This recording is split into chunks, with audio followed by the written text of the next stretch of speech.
Hi friends, இன்றைக்கி ஒரு detail video பார்ப்போம். அது என்ன வீடியோ அப்படின்னா, நமக்கு ஃபாரின் போகிறோம். ஃபாரின் போகும்போது நம்மளோட இந்தியா சிம்மை நம்ம கொண்டு போகலாமா இல்லை வேணாமா, அப்படி கொண்டு போனால் அதை ஆக்டிவேட் பண்ண முடியுமா இல்லை முடியாதா, அப்படி ஆக்டிவேட் பண்ணால் அது என்ன பிளான் வச்சு போடலாம், அதை எப்படி ஆக்டிவேட் பண்ணணும், இந்த கொஸ்டின் நிறைய பேருக்கு இருக்கும். ஸோ அந்த கொஸ்டினோட டீட்டெயில் வீடியோ தான் இன்றைக்கி நம்ம பார்க்க போகிறோம். வாங்க வீடியோக்குள்ளே போகலாம். நான் தான் உங்கள் Jenny. Welcome to our channel. Okay friends, நான் இப்போ என்ன இன்ஃபர்மேஷன் சொல்ல போகிறேன் அப்படின்னா, நம்ம ஃபோனை எடுத்துக்கோங்க. ஃபோனில் செட்டிங் அப்படின்னு ஒரு ஆப்ஷன் இருக்கும். ஸோ அதை எடுத்துக்கிட்டு அதில் சிம் செட்டிங் இருக்கும். ஃபோன் நிறைய ஃபோனில் வேறு மாதிரி இருக்கும். ஸோ என்னோடய ஃபோன்னு வச்சு நான் உங்களுக்கு சொல்லித்தரேன். ஸோ நீங்கள் அதை பேஸ் பண்ணி கற்றுக்கோங்க. எனி டவுட்னா கமெண்டில் கேளுங்க. ஸோ செட்டிங்கில் எடுத்துக்கோங்க. செட்டிங்கில் சிம் செட்டிங் இருக்கும். ஸோ சிம் செட்டிங் போயிட்டு அதில் ஏது சிம் அப்படின்னு உள்ளதை செலக்ட் பண்ணி வச்சுக்கோங்க. இப்போ நீங்கள் சிம் போட்டிருக்கிறது சிம் 1 இருக்கும், இல்லைனா 2 இருக்கும். சிம் 1 எடுத்துக்கிங்கன்னா ஆக்சஸ் நெட்வொர்க் பாயிண்ட், அப்படி இல்லைனா நெட்வொர்க் கனெக்ஷன், இல்லைனா கெரியர் அப்படின்னு 3 ஆப்ஷன் இருக்கும். எல்லா ஃபோன்லேயுமே டிஃப்ரெண்ட்டாக இருக்கும். ஸோ அதுக்கேற்ற மாதிரி எடுத்துக்கோங்க. இப்போ கெரியர் எடுத்துக்கிட்டிங்கன்னா கெரியருக்குள்ளே போயிட்டு அதில் ஆட்டோமேட்டிக் ரெஜிஸ்ட்ரேஷன் ஆன் ஆகிருக்கா இல்லை ஆஃப் ஆகிருக்கா அப்படின்றத நீங்கள் நோட் பண்ணணும். இப்போ ஆஃப் ஆகிருக்குன்னா அதை ஆன் பண்ணி வச்சுக்கோங்க. இது எதுக்கு அப்படின்றத நான் சொல்லித்தரேன். அதாவது ஆட்டோமேட்டிக் ரெஜிஸ்ட்ரேஷன் அப்படி உள்ளது ஆன் ஆகி இருந்துச்சுன்னா, இப்போ நீங்கள் ஒரு கண்ட்ரிக்குள்ளே போகிறீங்க.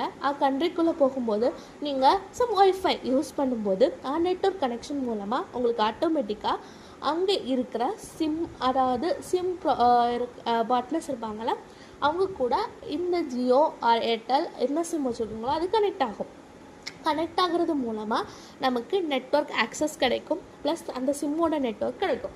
இதனால் என்ன ஆகும் அப்படின்னா, நமக்கு நம்மளோட சிம் அங்கே ஒர்க் ஆகும். இதுதான் இதோட ஆப்ஷன். ஸோ அந்த ஆப்ஷனை மட்டும் அது ஆஃப் ஆகிருக்கா இல்லை ஆன் ஆகிருக்கா அப்படின்னு செக் பண்ணிவிட்டு, ஆஃப் ஆகிருந்துச்சு அப்படின்னா ஆன் பண்ணி வச்சுக்கோங்க. இது ஃபஸ்ட்டு ஒன். செகண்ட் ஒன், நான் யூஸ் பண்ணுறது ஜியோ சிம்.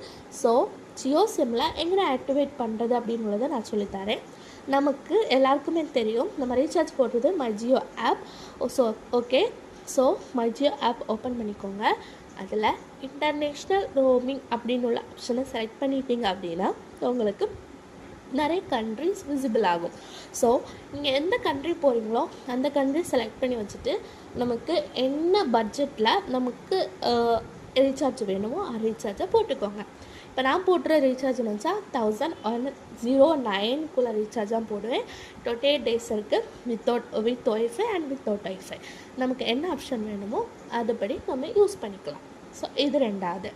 நம்ம இது பண்ணிக்கிட்டோன்னா நமக்கு inside India and outside India யாருக்கு வேணாலும் கால் பண்ணிக்கலாம். அதோட டிஸ்கிரிப்ஷன் உங்களுக்கு தருவாங்க. அதாச்சும் 1 minute இவ்வளோ காசு போகும் அப்படின்னு உள்ள இன்ஃபர்மேஷன் உங்களுக்கு கிடைக்கும். ஸோ இதை யூஸ் பண்ணிக்கோங்க. உங்கள் சிம்மு இனிமேல் உங்கள் கையில் தான் இருக்கும். நீங்கள் ஃபேமிலிக்கிட்ட யார்ட்டையும் கொடுக்க வேணாம், உங்கள் கையில் இருக்கும். அண்ட் நீங்கள் உங்கள் ஃபேமிலிக்கும் கனெக்ட் பண்ணிக்கலாம். Thank you for this information. உங்களுக்கு ரொம்ப பிடிச்சிருந்துச்சு அப்படின்னா லைக் பண்ணுங்கள், சப்போர்ட் பண்ணுங்கள். ப்ளஸ்